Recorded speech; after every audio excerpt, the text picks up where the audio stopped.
Your Humanities Half Hour is brought to you by the Northern Marianas Humanities Council, navigating the human experience together.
Thank you very much for inviting us here to the interview. Thanks, we are grateful to have this opportunity.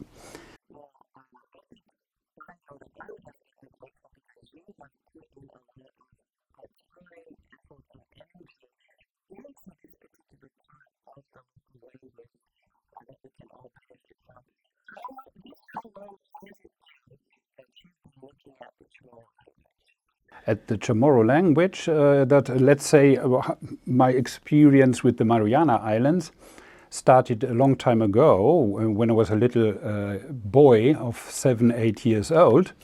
I collected stamps. That was my hobby horse, and I looked especially at stamps with a historic value.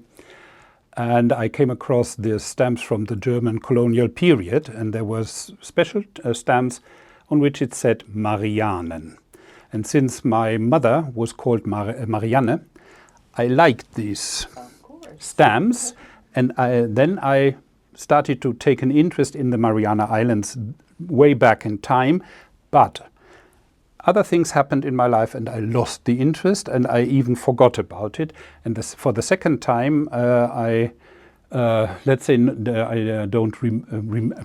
remember my stamp collection of my early childhood, but I came across interesting phenomena in the mid-1990s when I was looking for the Spanish influence of the Spanish language on languages that were spoken in the former Spanish colonial empire. So I'm still a specialist of Mesoamerican languages, so Nahuatl and Maya languages spoken in Mexico, for instance, and they are replete with Spanish words. The grammar is in a way remodeled according to the Spanish patterns. Then they show very many signs of Spanish influence. And I looked at the languages of the Philippines, Tagalog, for instance, and Bicol, and so on, and there are the same phenomena. And also in the languages of South America, Quechua, Guarani, and so on, they have the same elements there. And then I came across Chamorro. I didn't know that Chamorro existed before 1995. I perhaps heard the name before, but I was, let's say, focused on the languages of Mesoamerica at that time, and that's far away, of course. And then I looked at Chamorro and I thought, there are so many interesting things. The language as such is so interesting, and there are so little there's so little material on this language in my own discipline, so perhaps I should have a closer look at the language. And from that time onwards, I delved ever more into the language without speaking it, because I did it all from books and so on, and documents, and the written version of Chamorro plays a role as well. And so I got interested in the grammar of Chamorro without Spanish influence. It always plays a role, how much Spanish has influenced Chamorro and what phenomena it produced, because that's interesting for one of the research programs, international research programs in my discipline, that's general linguistics. We want to determine whether in situations in which two languages are in contact with each other and one is prestigious and the other is not, then the asymmetrical situation, one language borrows from the other, and is it, let's say, irregular, or can you predict what will be borrowed and in what chronology the borrowing will happen? And there's a lot of evidence that it's not random what happens, but there is a system to it, and we are trying to explore this system and explain it. So from very many languages we can see there are patterns. We can even predict this will happen first, and then as next, first they will borrow nouns and then at the end verbs, and sometimes in between also sounds and so on. So there is an interesting hierarchy and also chronology, and Chamorro is an important piece of evidence, also a kind of testing ground for these hypotheses about the chronology and so on. So that made Chamorro special because nobody else had studied it in depth before us. But contact is one thing, then this interesting general structure of the grammar. It's so different from European languages, for instance, that it is for many people difficult to understand how the system works. There is a system, it's simply different, and it needs to be explained for general linguistics. There are, of course, other linguists who are interested in Chamorro. We are not the only ones on the world. Sandra Chung, for instance, I don't know whether you know the name. She has been around here in the Northern Mariana Islands for many years. I think she has produced recently a huge grammar describing Chamorro according to a certain theoretical model. And that's a very good grammar, but there are still some gaps. There are always gaps. They have to be filled. You have to describe things that are not described in the grammar, so there's a lot to do still. And that makes Chamorro interesting, and you can compare Chamorro and the structure of Chamorro to the structure of other languages in order to come to conclusions about the possibilities, what is possible in a human language. For instance, that's a general question that keeps us busy in general linguistics. We want to generalize about languages, what is possible, and why do certain things never happen in languages, but others happen all the time. So there must be reasons for this. And at the moment we are still in the hunter and gatherer period of the discipline. We have to find evidence, pieces of evidence for something, and we have to look at all of the languages on the globe to find what is possible in the human languages. And Chamorro for quite some time was practically unknown to the majority of the linguists in the world. And nobody really knew, except some specialists, knew, okay, Chamorro is an Austronesian language, okay, this was agreed upon, but are there special structures in Chamorro? And most of the linguists would have been at a loss to tell you what was the case in Chamorro. Now we know more about Chamorro, and the more we know, the more interesting Chamorro becomes. So that's the more you look, you see, there are so many interesting phenomena. We could go on for ages to describe it for my discipline. This is, of course, for the academic part of the work. In what terms it is also important for the community, for instance, to revitalize the language, safeguard the survival of the language, and so on.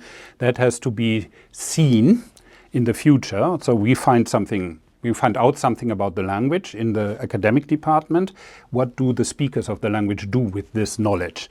Can we transfer the knowledge appropriately to the community? This is always difficult because, as you told me before we started the interview, the texts the linguists produce are highly technical, and it's not a simple task for a layman to read this text. The texts are not primarily supposed to be read by people who not belong to the same academic community. So they are for the academic community. We still have to find a way to popularize translate the language into language in a way. So this was the thing. So Chamorro is really that's German element here. Chamorro is really a fascinating language, and I will continue to look at it also after retirement. So that is clear already. So we have a number of projects going on with this, and then perhaps you want to know this already. I started in 1996. We went on, and Chamorro is only part of a larger research program we have. There are other languages we have to take care of and other topics and so on. It's not the only language that we look at. And in 2017, we were, both of us, Natasha and I, were involved in a completely different project that was on place names in general. And we wanted to include place names from the Mariana Islands, just because we knew something about the Mariana Islands at that time. And we knew the maps of the larger islands of the northern Marianas, Saipan, Tinian, Rota, especially. And the maps are full of place names, the normal case in a way. And I said, yeah, we have no evidence for the northerly islands, so we have to look for the maps there. And the maps we found were empty, devoid of place names. And at first we thought, oh yeah, that's perhaps only this set of maps lacks the names. But then it turned out it was the only set of maps that existed worldwide for the, let's say, contemporary maps. It turned out to be a very paradoxical situation that islands that for some time were inhabited by people don't bear names for geographic objects. But I think about this project you want to talk in the second half of the interview.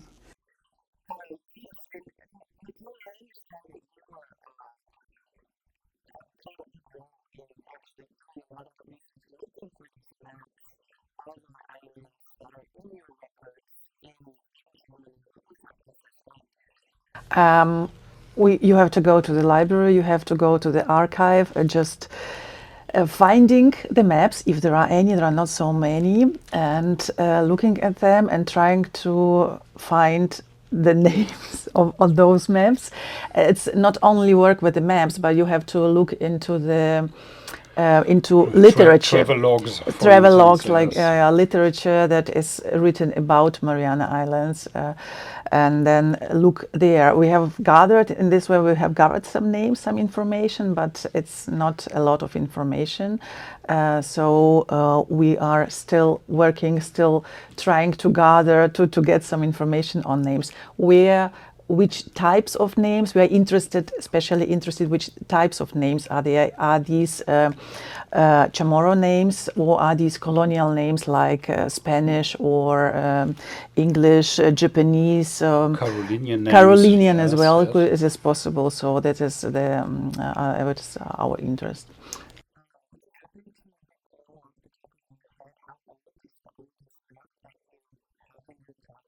Oh, it's not really old. We have some of them that are American from 80s, if I don't. That's not the old one. It's contemporary, but the oldest is Spanish. Spanish maps from the 19th century. There are also older maps, but they are concentrating on Guam. So that's not very helpful for reconstructing the place names of the northerly islands. So I think it's 1865 something. That's the oldest Spanish map. Then there are some German maps, but they are, let's say, they are too small to leave enough space for place names. And there are American and Japanese maps, and there's most of them. The Japanese maps are just reproductions in Japanese of pre-existing maps of other colonizers.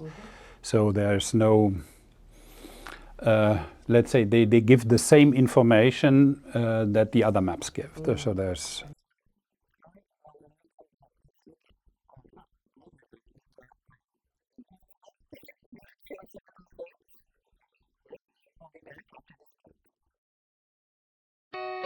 Looking for resources about Marianas history, culture, and more?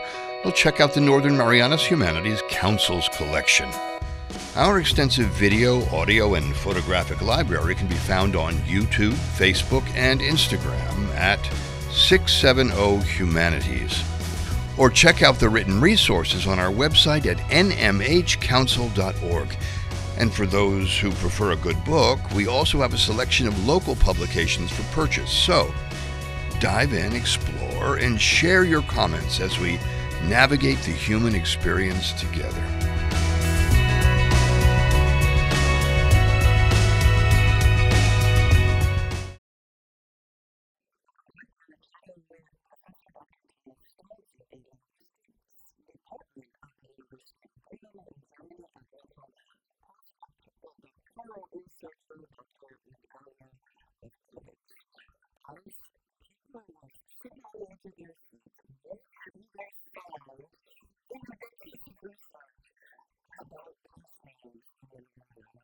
So to be honest, we have studied place names only for 7 years now, so it's not decades.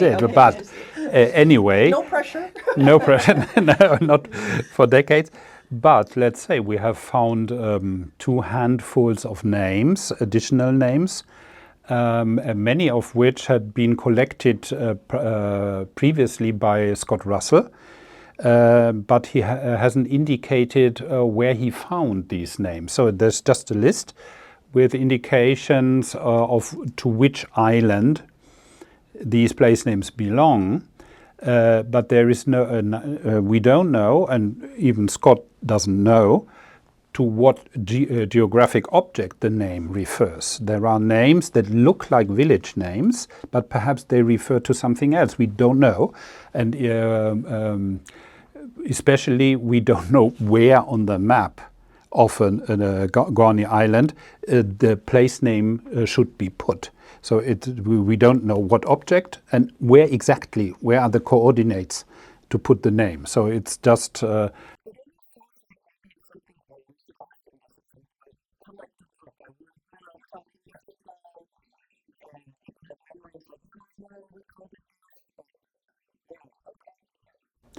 I think like this, and we have studied a number of reports on the islands that were never really published. One of the reports was there's the only existing copy of the report from the mid-1950s about the Northerly Islands by the US government is somewhere hidden away in the archives of the Australian National Library.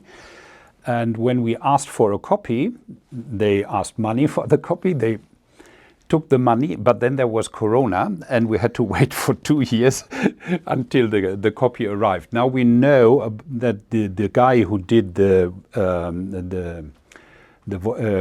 conducted the research on the islands to assess their economic value for the US government, he mentioned a number of place names, not exhaustively, but for several of the islands. Yeah, there are 2 villages, and the one is called this, and the other is called that, and there is a mountain here, and that's called this and that. So we get some information, but it's let's say it's scattered. It's not really. It doesn't cover all of the territory. So some points can be named now. For a number of other points on the maps, we are absolutely uncertain. There is a name. We know that it is perhaps a valley, but it could be this valley, that valley, or another valley. So it's still open to precision. And if there are people who remember, yeah, this valley was called this, or the generation before us called it this when we called it differently, that would be very helpful to fill in the gaps on these maps. Yes, there's one name, especially because it's even registered on the maps, these empty maps. You find very little dots there sometimes, and it says village. And if you look in at the report of the, don't remember the name right now, the US government official who went over the islands in the 1950s, he called these villages Song Song. So there are all of them. There is no other, there's another name, yes, but there are 4 villages in the Northerly Islands, on different islands. I will talk about them tonight, where there is one village, and the village is called in English village on the maps, but in the report the village is called Song Song. And then on 2 islands there's also Partido, another village, Partido, that never appears on the maps. So on 2 islands there were at least 2 villages. In the 1950s, the same guy reports also on other islands and speaks of 2 villages without giving names. So that's, if it is the same pattern, then perhaps one of them would be Song Song and the other Partido. We don't know that. And for 3 of the islands we can locate the 2 villages at different parts of the island. And for one island it's absolutely unclear where Partido was. Song Song more or less in one part, and Partido must have been somewhere else on the island. That is our guessing then.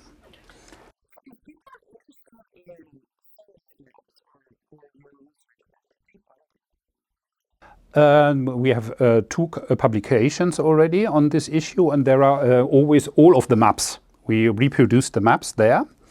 You find them on the internet anyway, so you could look for the maps. We even if people are interested, they can contact us, and we can give them the indications. Therefore, this is a public domain. You find these maps there.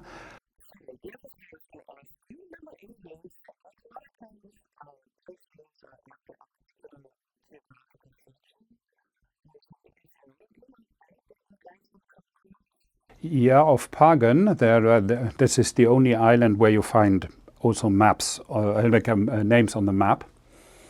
You find this like round rock, round mountain, high mountain, and so on. But these are Japanese names. They're not Chamorro names or Carolinian names.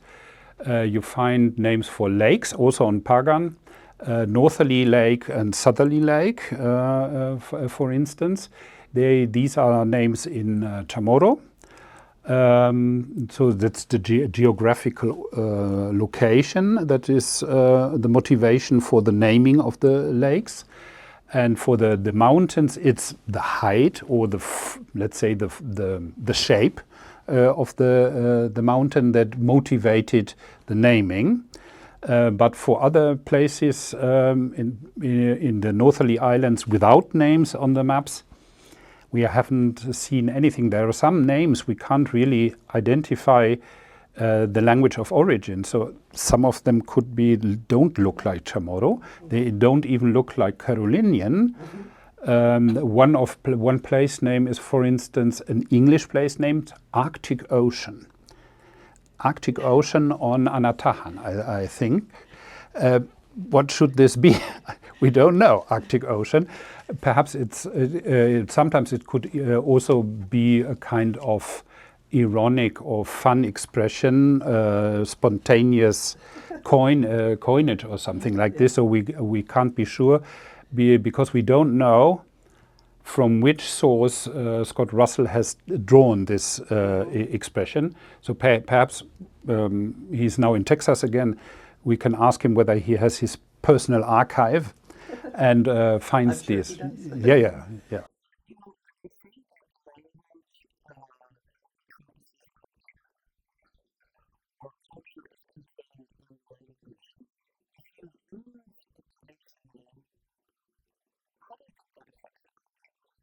Yeah, if you lose a place name, that affects culture much more than using it. So it's a funny situation.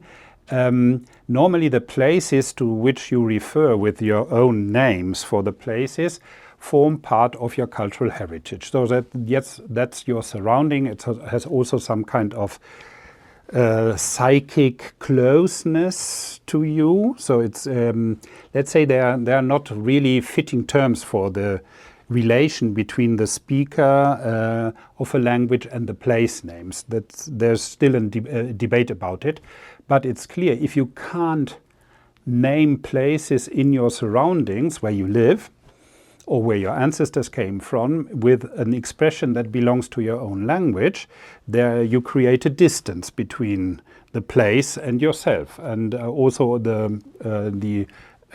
your ancestry. In a way, you turn the place that belongs to your own historical background to a place that belongs to the other language whose expression you use for this place.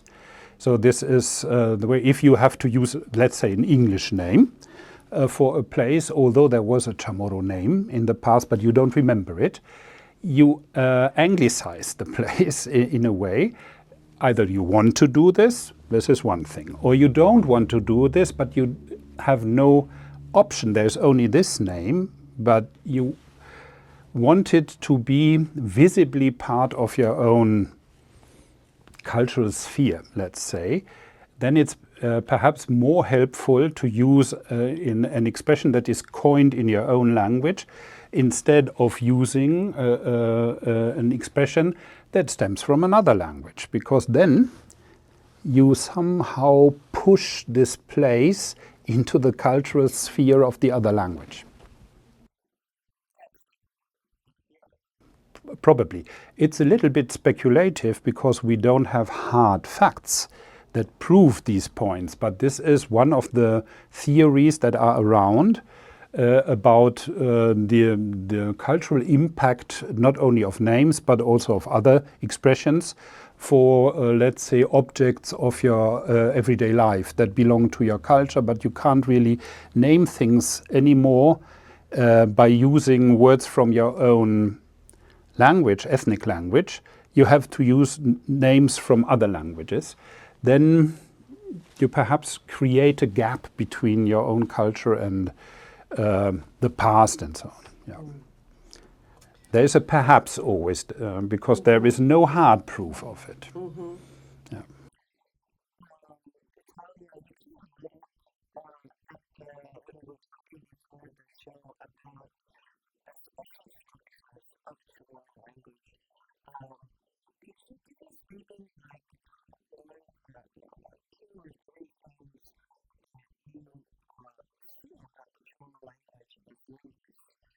Actually, I'm not an expert in Chamorro language. This is Professor Stoltz is an expert.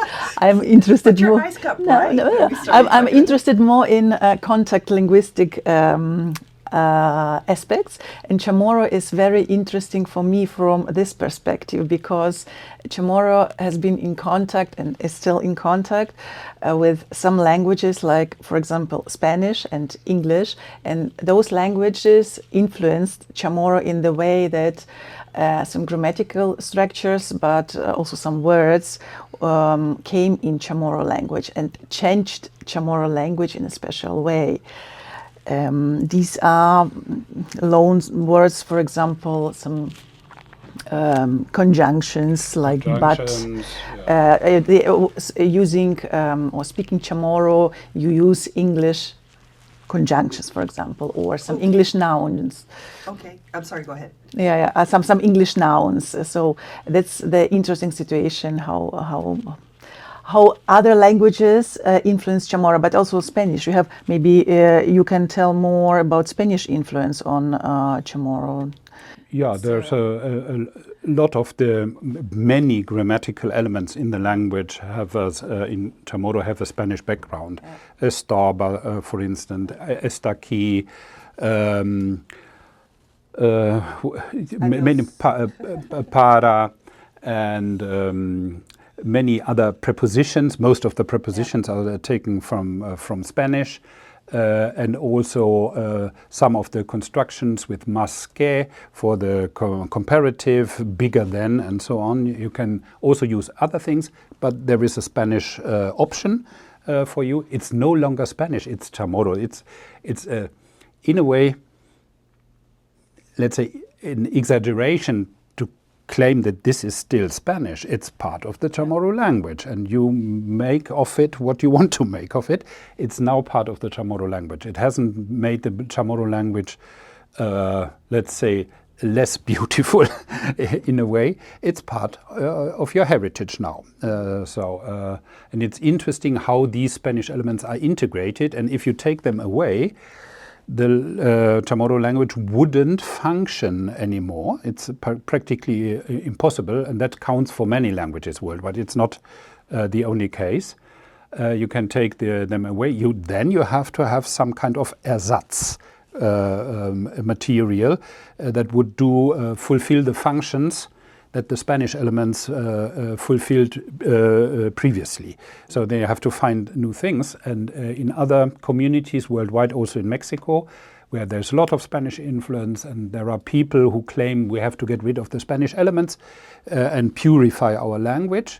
And then many members of the speech communities react to this like, I have to learn my own language anew. No, I already know Spanish. I don't have to learn my ethnic language again with all these new elements there. I already had a fully functional language before. So that sometimes exaggerated purism leads to language death. That is also, you have to be very careful about how to handle the supposedly foreign elements in your language. So.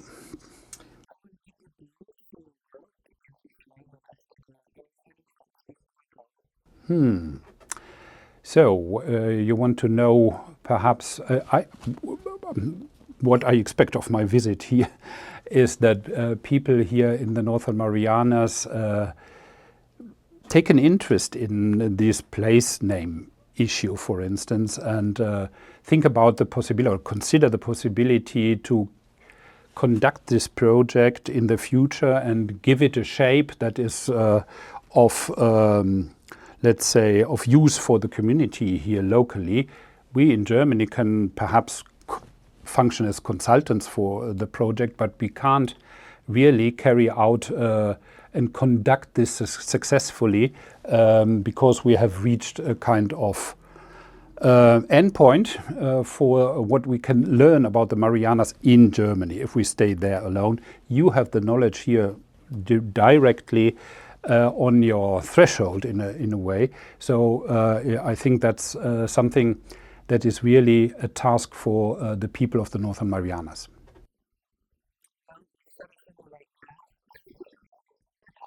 Yeah, people here now know, maybe they knew it always, Chamorro is a very interesting language, not only from points of view like Chamorro is an interesting language, but as a contact language.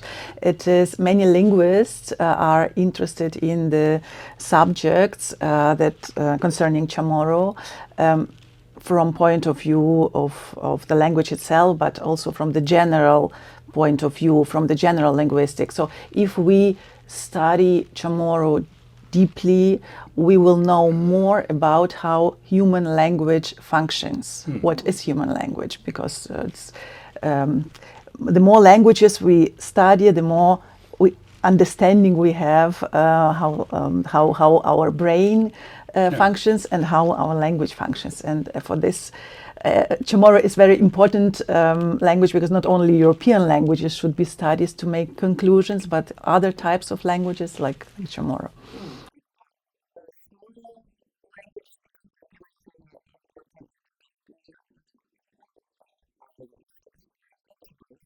Thank you. Thank you very much.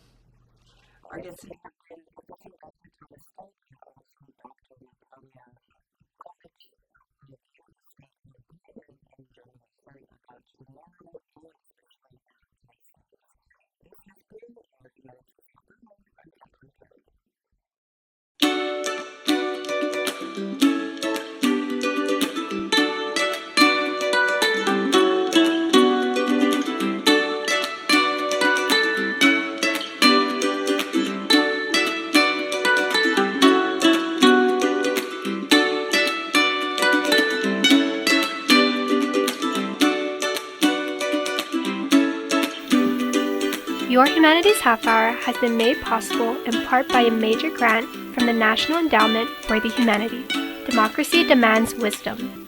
Any views, findings, conclusions, or recommendations expressed in this program do not necessarily represent those of the National Endowment for the Humanities. For more information or to share your thoughts, contact the Northern Marianas Humanities Council at nmhcouncil.org or on social media at 670 Humanities. That's 670 Humanities.